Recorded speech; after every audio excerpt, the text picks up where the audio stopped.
Day one of period, I'm feeling pretty crap usually. However, it's really interesting because day one of your period is actually when your hormone profile mimics that of a man's the most because of the change in estrogen, progesterone and testosterone levels. That's when your body is geared up to perform its best. When it comes to women's health, unfortunately, sometimes things can be brushed off when we go to seek support. And unfortunately, if we're not in a position where we can access private services or have the funds to do so, we're kind of stuck in a middle limbo phase, if you like. What is creatine and when should you take it? It's basically an energy source within the body and we don't produce enough of it. And it's also been shown to support cognitive performance as well. What are the basics that we're needing and we're lacking to make sure that we're fueling ourselves properly? I think the main thing I always say is eat. Hi and welcome back to another episode of I Shouldn't Say This But. My name is Katie Leeson and we are here in the beautiful Molly's in Manchester, and I want to say a massive thank you to our sponsor We Are The Allies for making this episode possible. Today I am sitting down with Jade Reilly, a dietitian and fitness expert.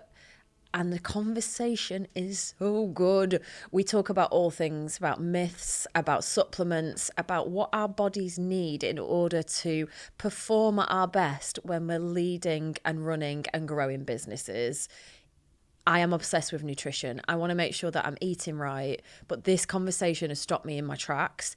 I am now thinking completely differently about how I approach food in my day-to-day, and not just from what calories I need, but what my mind needs as well. So thank you so much to Jade. This is a brilliant episode, and please let me know your feedback. Jade. Hello. Thank you so much. I'm like, honestly, the stuff that I've got in my brain to ask you, I'm going to be like, what about this? But first of all, please, can you introduce yourself? Yes. So I'm Jade. I am a registered dietitian and have worked with the NHS for over a decade now. I'm getting on. And then with that, I'm also a personal trainer, and I've done that since around COVID time. So I train females only, very female-centred in everything I do, on a one-to-one basis and group level. Then myself, I am also an On ambassador.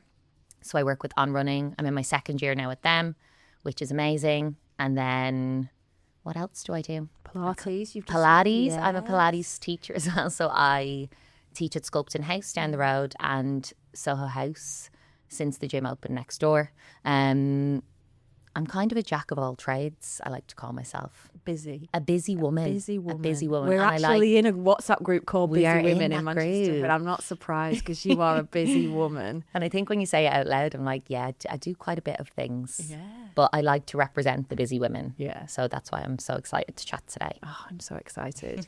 So you've been in the NHS for 10 years, dietitian for that long as well? Yeah. How did you get into it? So personal background, I was ill when I was 17. I had meningitis actually and was hospitalised for quite a bit of time. And then thereafter, I actually developed an eating disorder.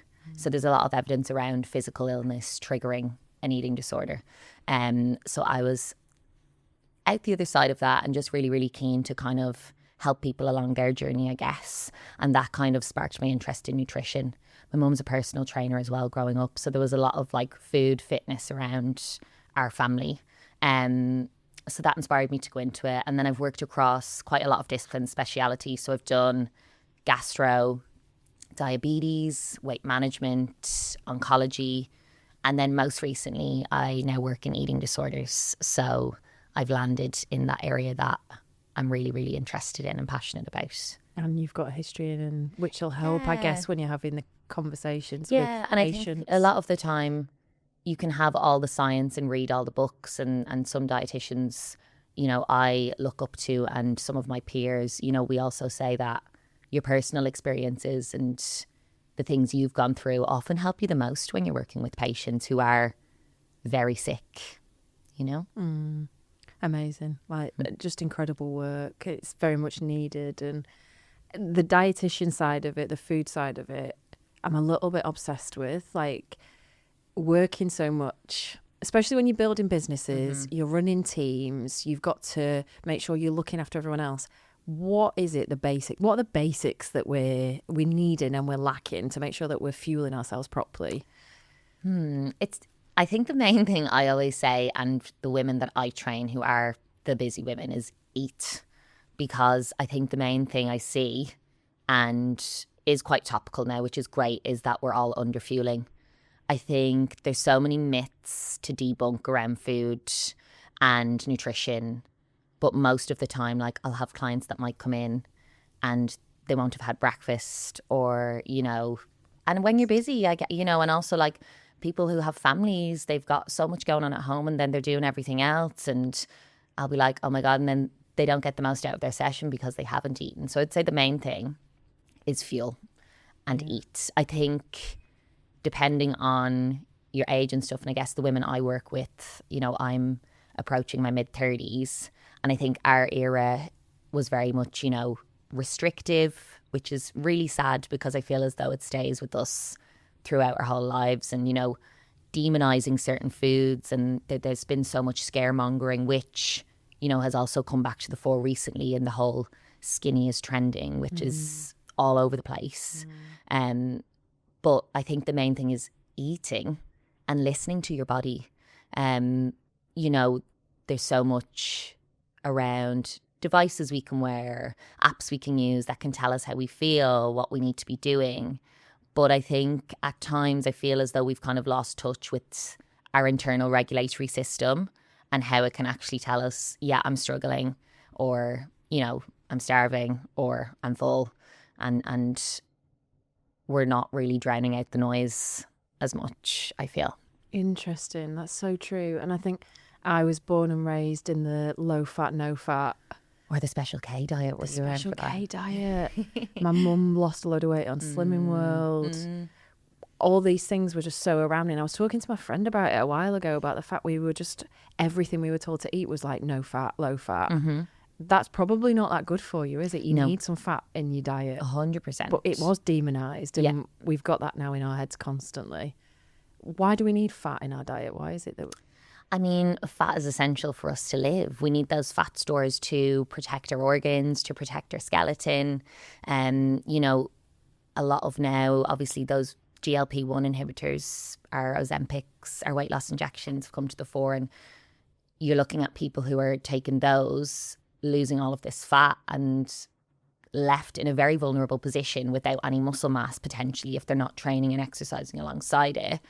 And just putting themselves at risk of, osteoporosis, bone injuries, stress fractures, all of these things, and not having your fat stores there, your reserves, you're not going to do very well, especially for females when it comes to hormonal health as well. Our menstrual cycle, having fat stores there is very, very important. And I experienced that myself when I went through a little bit of burnout, I would say, where I'd probably lost more weight than necessary, which was exemplified in the fact that I lost my period. And then I found, and I've worked very hard to regain weight, feel better, and again have that regular cycle back in place. So there's a whole host of things when it comes to fat, but it's essential. Yeah. Hormones is a really interesting topic because we see so much online around hustle culture. So much. And it's all like, you've got this many hours in a day, you need to be up, you need to be working. And I've got a bit of a bee in my bonnet about it because a lot of the hustle culture content is made by men and their hormones, they reset in 24 hours, don't they? Whereas we were always working on a monthly cycle. How do we make sure, as busy women who are creating businesses, building ourselves, looking after everyone else, like, how do you look after your hormonal health with your diet as well? Because I've seen things like seed cycling and what is myth and what is good, because it's so hard to know. There's so much myth. There's also a lot of promising evidence. However, there's not enough evidence to be very conclusive with it. When it comes to your cycle and how you feel at different points in that, I know, for example, during my luteal phase, I'm not feeling my best. I'm feeling quite sluggish. Day one of period, I'm feeling pretty crap usually.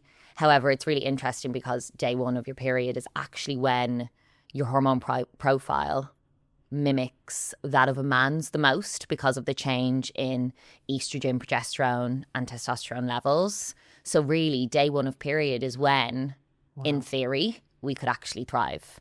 And like, say, if you were running a race that day or something, that's when your body is geared up to perform its best. How interesting is that? Doesn't feel like that. I know, but literally you're not feeling well at all. No. When it comes to each stage of your cycle, it's very individual. I have some clients who they won't want to train, or they'll want to modify sessions around certain times of the month. Or I have others who it doesn't really affect them.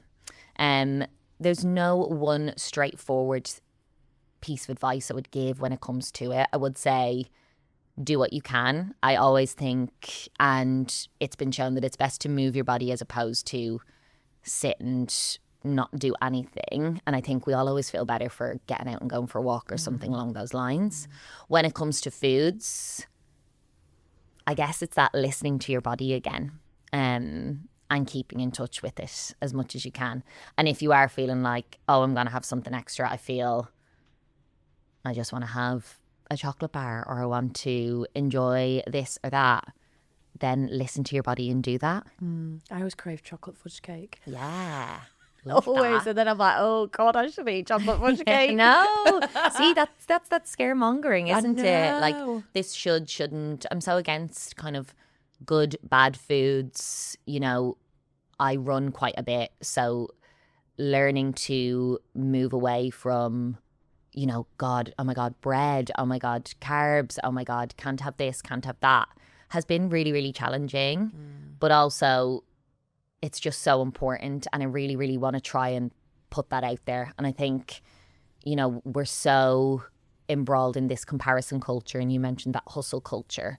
Oh, well, they're doing this, why can't I do that? You know, when I was training for my first marathon, I was trying to keep up with so many people, some of whom are, you know, they're close friends of mine and they're top tier athletes.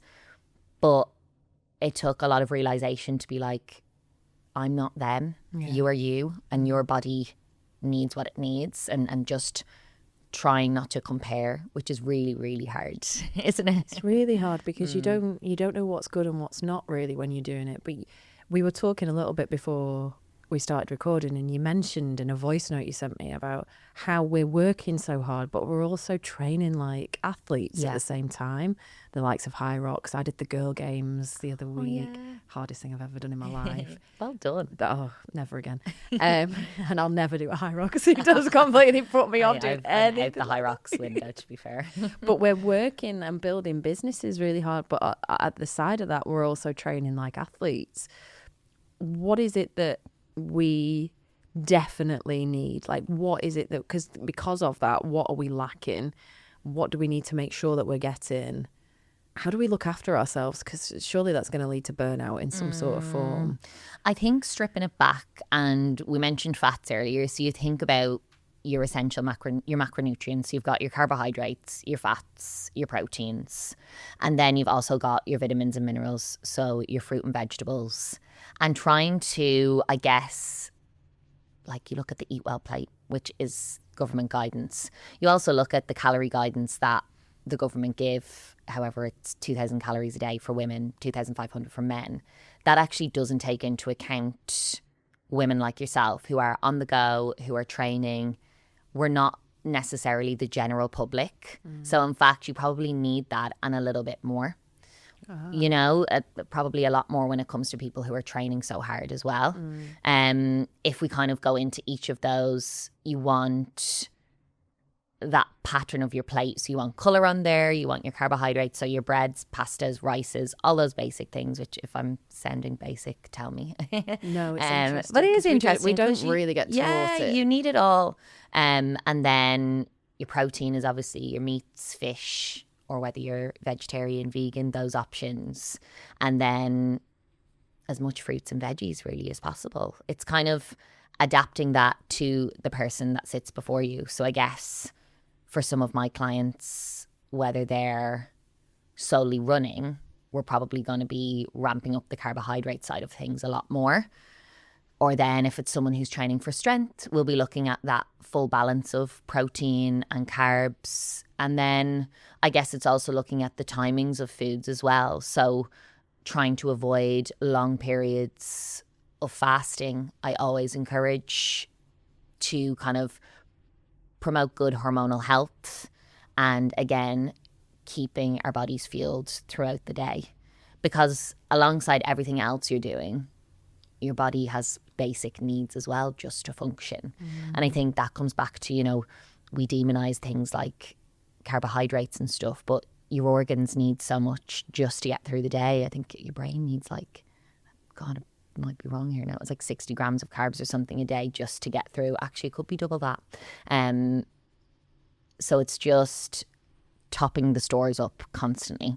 Wow. So just thinking about that, all I think about from a food point of view is like, what do I need to consume? And am I overeating? Am I not overeating? But actually you need food for your actual brain performance. Yeah. You just don't think about it. Just for day-to-day performance. Wow. And there's quite a lot of, you mentioned fasting there. There's quite a lot online, isn't there, about fasting for women. How does it affect your hormones? What does it do when you fast? So it's not good or it's not something that I would advocate. The research that's done around fasting has mainly been in men, and a lot of actually the research when it comes to nutrition tends to be in males, unfortunately. There's more starting to come out in females. We run the risk of, again, impacting things like our bone health, our joint health, especially when it comes to aging women. As always, a huge thank you to the podcast sponsor, We Are The Allies. And I am so lucky that I've got CEO and founder Pav with me to tell us a little bit more about what The Allies actually does. So Allies is a network of creative freelancers. So we have over 500 freelancers and 46 creative categories, working alongside lots and lots of advertising agencies, direct clients that have got in-house creative departments. We plug into agencies and clients. So if they have a gap in knowledge or, you know, they need a certain type of expertise, then they come to the Allies to support them with that. We've been going for 7 years now. So it's founded by myself, Rick, my husband, who is the ECD, and then Polly, our daughter. So it's a family business, which is lovely. We cover all of the UK, and you know we've got talent up and down the country as well. We've even got talent in Canada and New York and places like that now, which is great. So Pav, I've got a creative brief. I need the best creative director. I need a bit of a strategist. I need a photographer. Where can I find you? You can find us on our website. So that's wearetheallies.com, or you can give us a call. You know, we take briefs on email or via the phone. Yeah, that's how you can get hold of us. That then impacting your fertility and it's your health later down the line then as well. So it comes back to your bones, all of those things, osteoporosis, just putting yourself more at risk. And I think also we just feel pretty lousy when we do fast as well, you know, so it's that kind of irritability, or I don't know if anyone's the same as me, I get pretty hangry if I do. Or I've had clients who, you know, I did have a client who actually said to me, she was quite weak during a session and was like, oh, I didn't have breakfast because I thought fasting would promote fat loss. There's actually no conclusive evidence around this. So I think it's come from a lot of mythical stuff. And again, maybe some minor studies in males.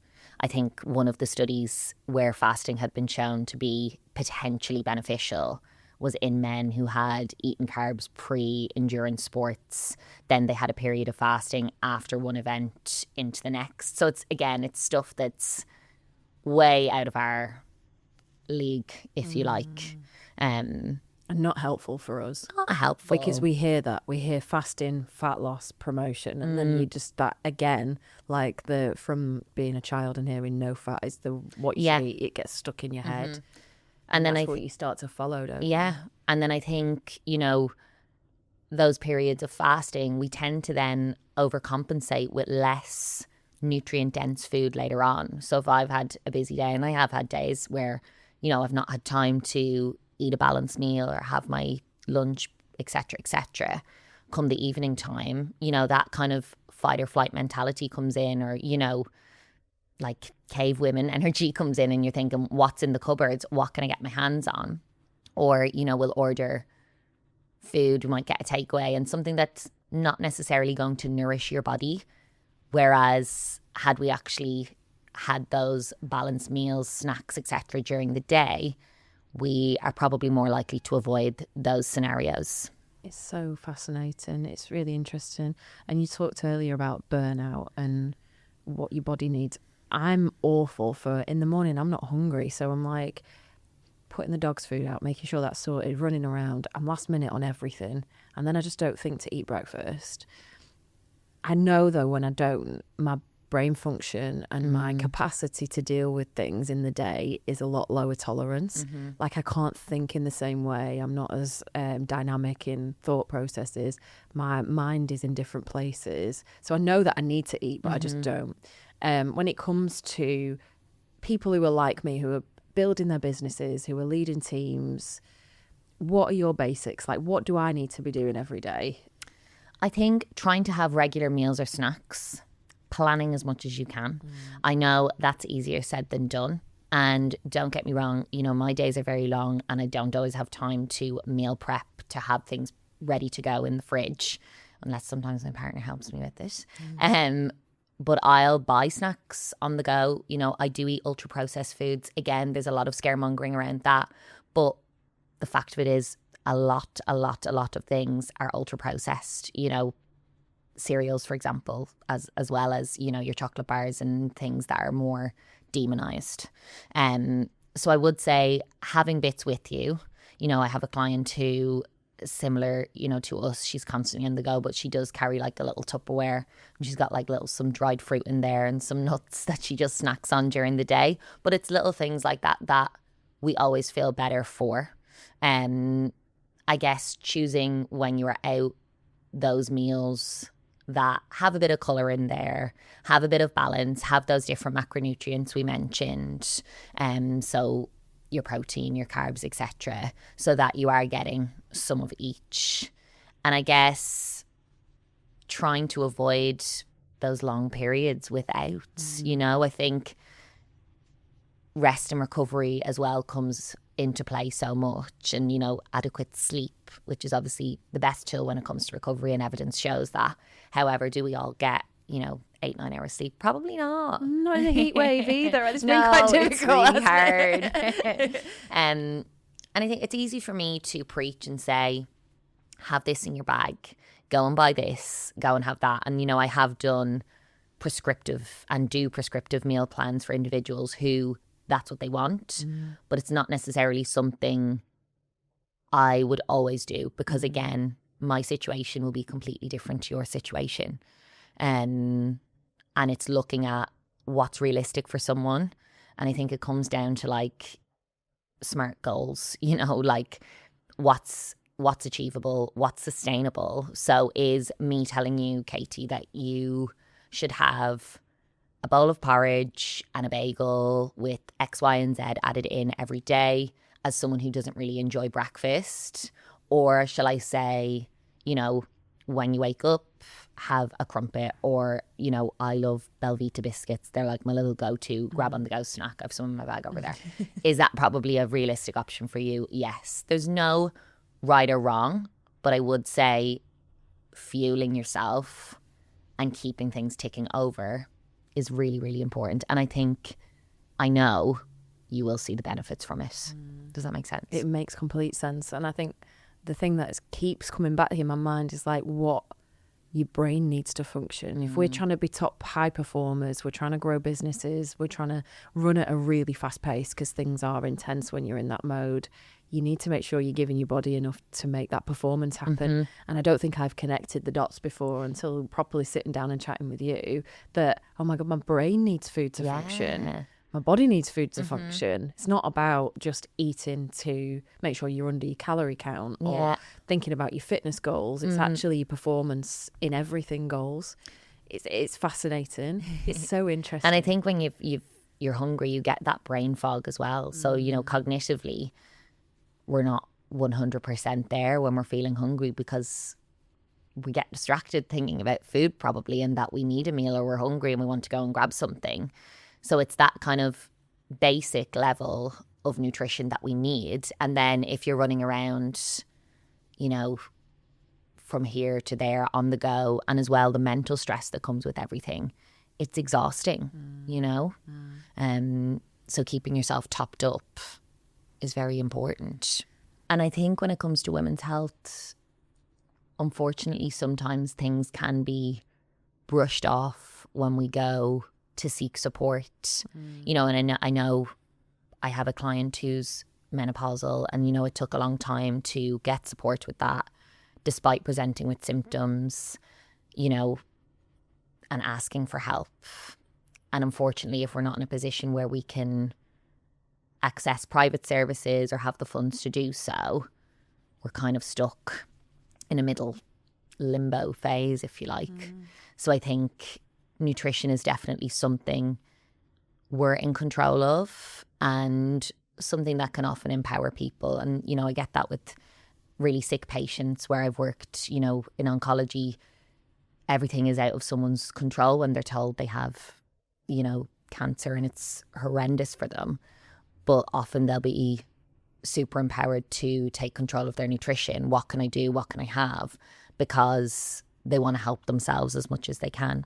I think when it comes to women's health, I just think the main thing is probably eating more out of everything else. When it comes to conditions like endometriosis, again, the hormonal health, you want to think of, if we go into carbohydrates, you want to be having like your whole grain options, your things with seeds in, all that kind of thing, and just looking at as much balance as we can.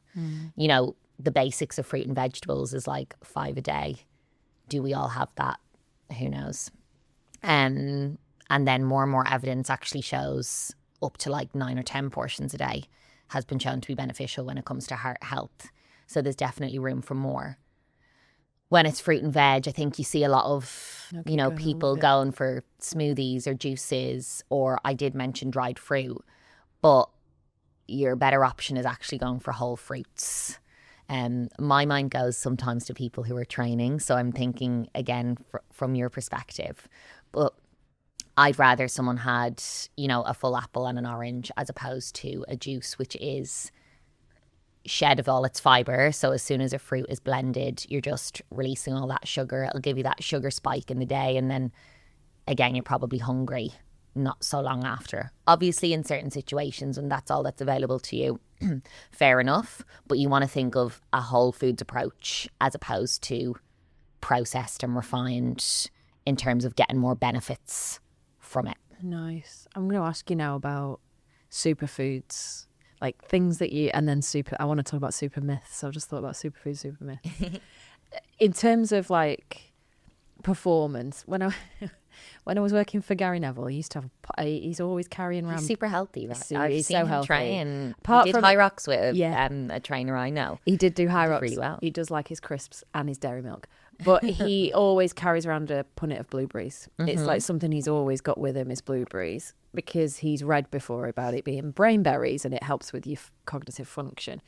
What other foods are there? Like, what superfoods are we probably not talking about but are absolutely amazing to help with brain performance, sustainability across the day? What should I be eating every day? I'm not a big superfood. There's certain list of foods, whether they fully exist, I'd probably debate it. Interesting. I would debunk that a little. However, you know, I can see the purpose of the blueberries. They've got those antioxidant properties, very, very good, and they will help when it comes to performance, or potentially alongside a whole host of other foods and fluids. Your fruits and your vegetables are your go-tos when it comes to those certain traits that we want, or certain components of foods. Again, the antioxidant properties.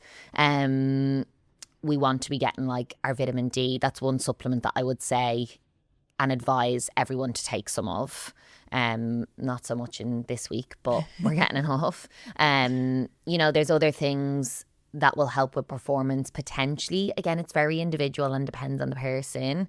Like, for females, I'd always be thinking of our iron levels. Are we having enough red meat, green leafy vegetables, stuff like that? Again, helping us feel, I guess, healthy, as well as when our iron levels can be low, we feel pretty fatigued and pretty crappy. When it comes to fruits and veg, I just say a whole host of them. You know, you've got like your B vitamins in your green leafy vegetables. You've got your everything in there. So I think as much variety as possible. I wouldn't be telling one person to go and have 10 bags of one thing unless I'd seen like their blood tests and it showed that they were deficient in a certain thing. So we're basically overcomplicating everything, aren't we? Yeah. We need to take everything back to basics. Make sure we're Literally. getting our fruit and veg. Yeah. Eat the whole veg and Yeah. the fruit, and just make sure we're getting enough iron. A good proportion of everything. A good proportion of everything. And supplements wise, Supplements is what I wanted to that's talk what to you wanted about. to talk about. Yeah, because I'm constantly hit by ads about what supplements I should be taking, whether I should be having these green like powders or whether I should be taking this gut health. I do take is it Epitome? Oh yeah, Is that my how you friend say takes it? that as yeah, well. I Probiotic. take that. Yeah, I take that every day. What else? Like, what should we be taking, and what's an absolute waste of money? I think with the greens powders, it comes back to that. What I mentioned earlier with regards to the smoothies, like things being broken down and losing kind of that fiber aspect, which is so important for our gut health and for our heart health. And higher fiber foods will digest more slowly, so they'll keep us fuller for longer as well. So if you've got a long day, better to have, you know, your porridge oats or something in the morning as opposed to a blended juice.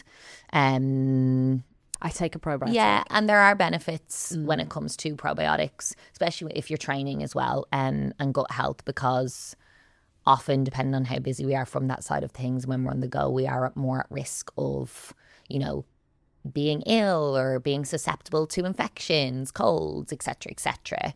So probiotics, there is definitely a space for. Have you found that have you felt a difference from them? Yeah, and I've noticed my hormones are better as well, because I Okay. think having a cleaner gut is helping my hormone health Yeah. as well. So I've Yeah. noticed a real difference, and my skin's loads better as well. Nice. So Good. yeah, I also am here for, like, there's no reason for me to say don't have a probiotic or any evidence that I've seen.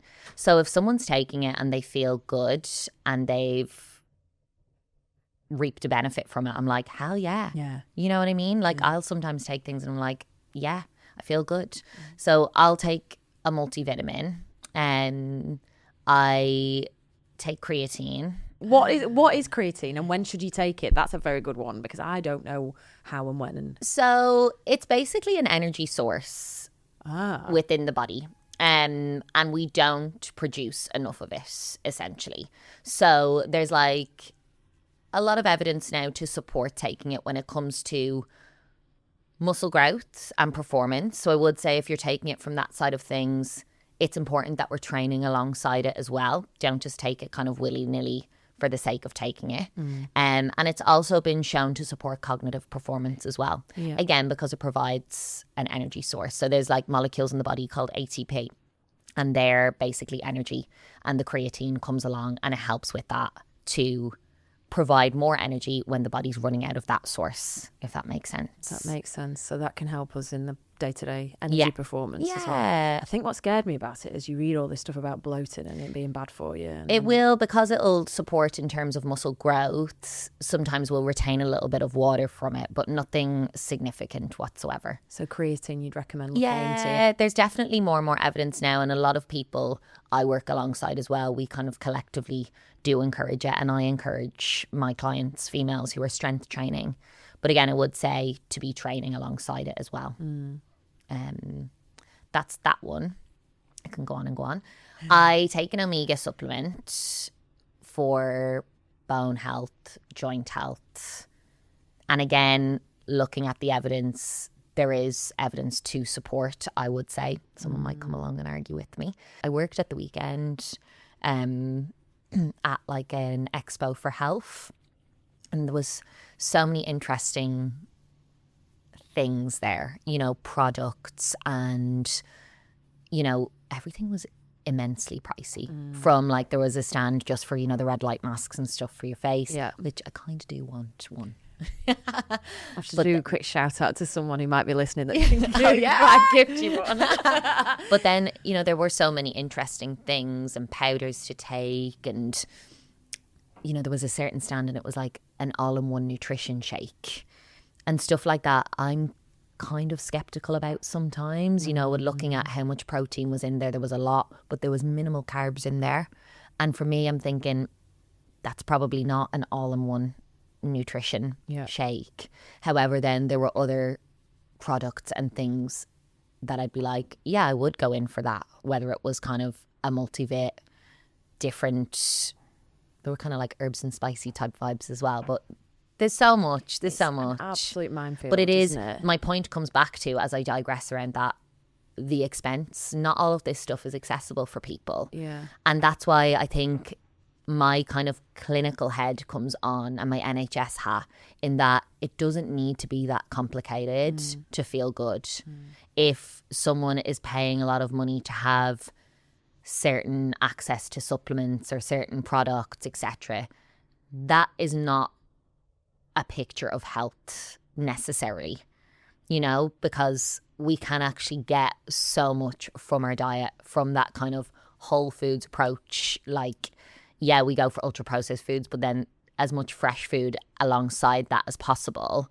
And it's not, I'd hate for people to feel like, well, I can't afford that, so I'm not doing good. You know what I mean? 100%, because I think we use it as easy answers, right? Yeah. We don't, instead of actually going back to basics, which I think is my main take out of this whole conversation, is really just going back to basics and thinking about what we're putting on our body in our weekly shop. Yeah. We are trying to get the quick fix. We're trying to get the easy option. We're trying to get the powders. We're trying to get the tablets that all we can just pop and then crack on and fast for the rest of the day. But the reality is we don't need all that. We can do it in a way. Yeah. And I mean, that's when it comes to access and, you know, weight loss injections and this whole